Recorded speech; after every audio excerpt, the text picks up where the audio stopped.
Hey ladies, welcome back to Braless Blog. Today, we are talking about abortions. Yes, we are not going to talk about what side of the ballot you might be on or Planned Parenthood or any of that. We're going to talk about my experience. My experience is going to also be a lot of women's experience out there. And a lot of times we do not talk about it. Most often in the church, we don't talk about it. And it is this stigma out there about people who are getting abortions, and a lot of that stigma comes from the people who have had abortions themselves. So, my name is Victoria Archer. This is my story. I have had 2 abortions. This was when I was younger. I was about 20 and I was 20 and 22 years old. I was recently in a relationship. I was dating a guy on birth control, living the life that I knew I was not supposed to live, though. I was out there living what I believe was the good life and finally free. Had been a church girl all my life, and although I was always trying to be sneaky when I was younger, I wasn't always living the way that I was supposed to. I say, yeah, I'm a Christian, but I wasn't always doing exactly what God told me to do, which is all of us, right? That's human nature. That's who we are in the flesh. I'm not saying I was born to be a saint, because none of us are. But I was out living the high life. I was dating a guy, living this life that I knew I wasn't going to tell my parents about, right? I was not going to tell them who I was and what I was out doing. Trying to live this 2-life thing, and ended up getting pregnant on birth control. And as soon as I got pregnant and I realized it, I was about 6 weeks along. I told old dude, and all of a sudden he went ghost for like a week. And I was like, okay, this was cool. Okay. I thought we were tighter than that to just go ghost. Like, maybe you could at least disagree, but not like just fall off the side of the earth. He went ghost for like a week.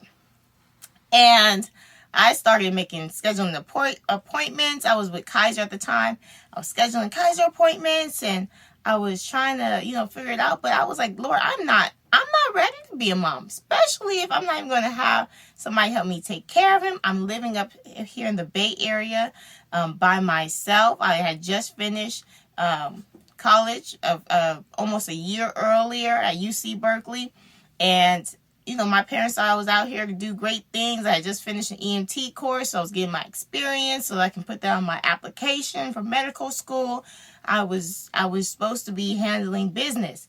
This was not part of the plan, and I thought I was being safe, but hey, I guess I am that 0.01% that they say, we can only be 99.99% sure that this is going to work. The clause is for me, because I was definitely on birth control and got pregnant.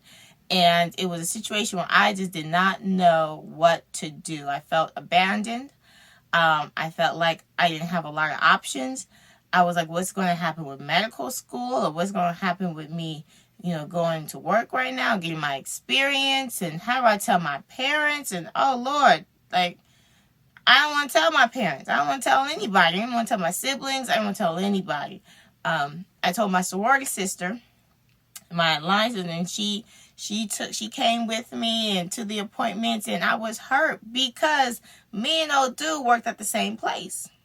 We worked at the same place, and he ended up taking my shift that I had called out to go to this appointment. He took my shift so that he can go and work and make money when I was in this situation. So I was hot.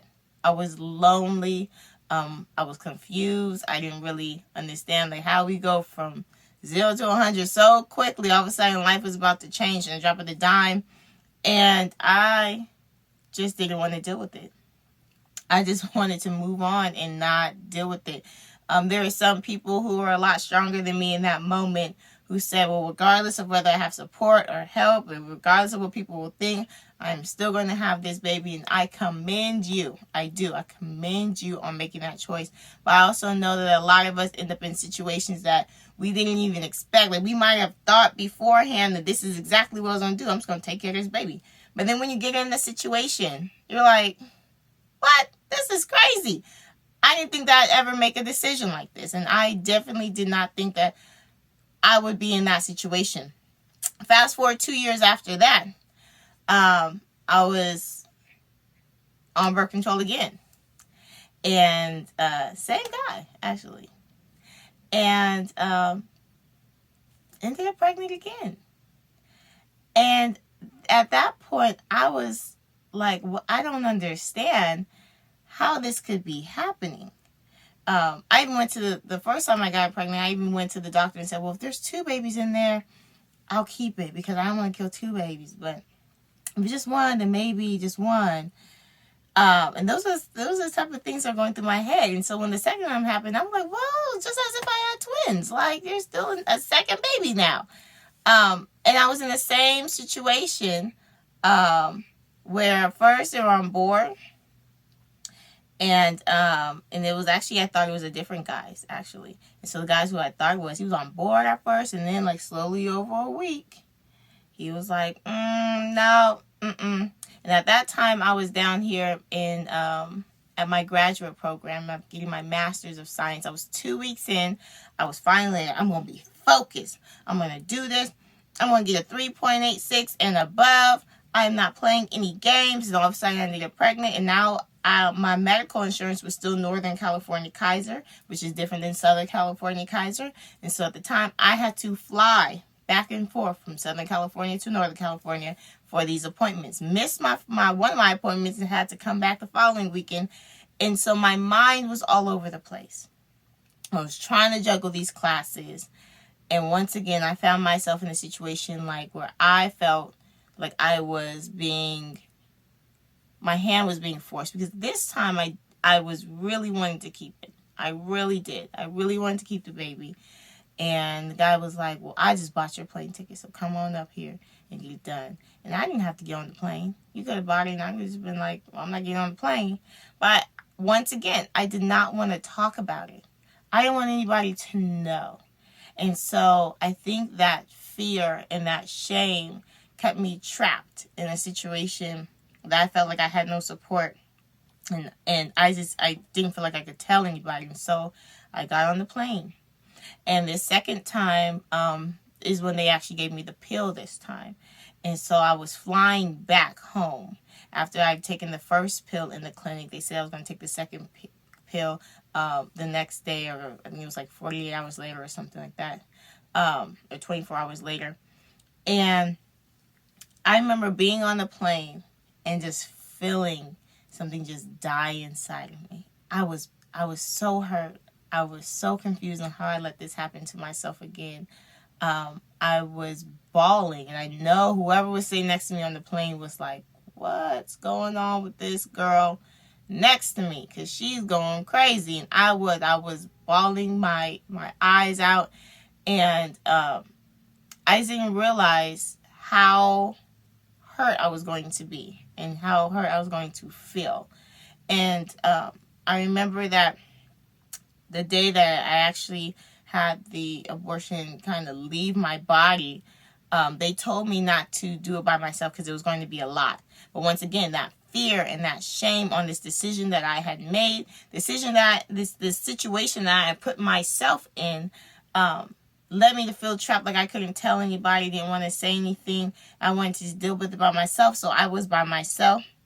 And as it began to abort out of me, I remember it was a Sunday afternoon, and I had a presentation due that week and a bunch of other stuff due that week.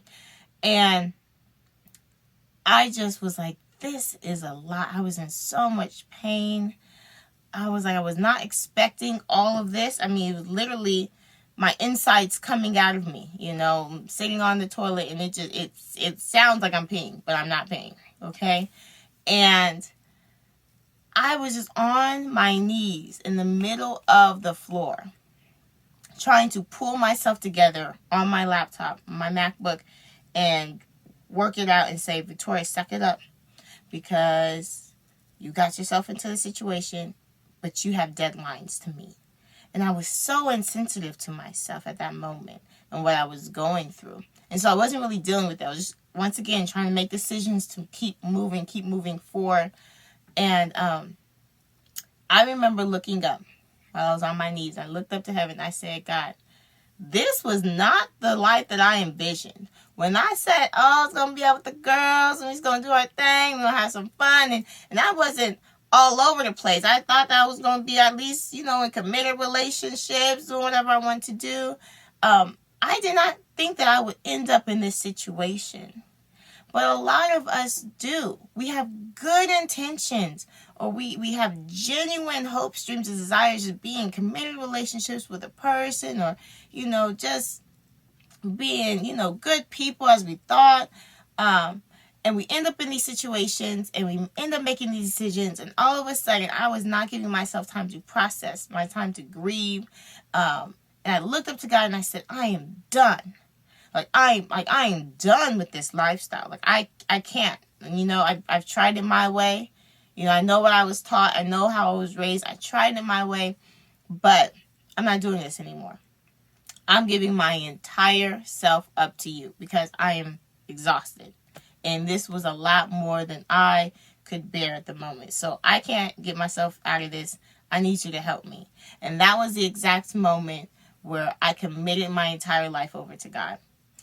And from that moment on, everything changed. 3 weeks after that, my high school sweetheart had asked me to join the Bible study with him. And I was like, oh, no, I don't know, because I don't want to talk to no dudes. I don't want to talk to nobody. I don't want to even get close to anybody I used to talk to. I am done. If I am single for the rest of my life, cool, because that's what I want. And then 3 months after that, I was married. I was a preacher's wife. How about that? And I say that to say that we have all made mistakes. We have all done things that have left scars. And we have all made decisions that the enemy is going to try and use to make us feel like we're unworthy.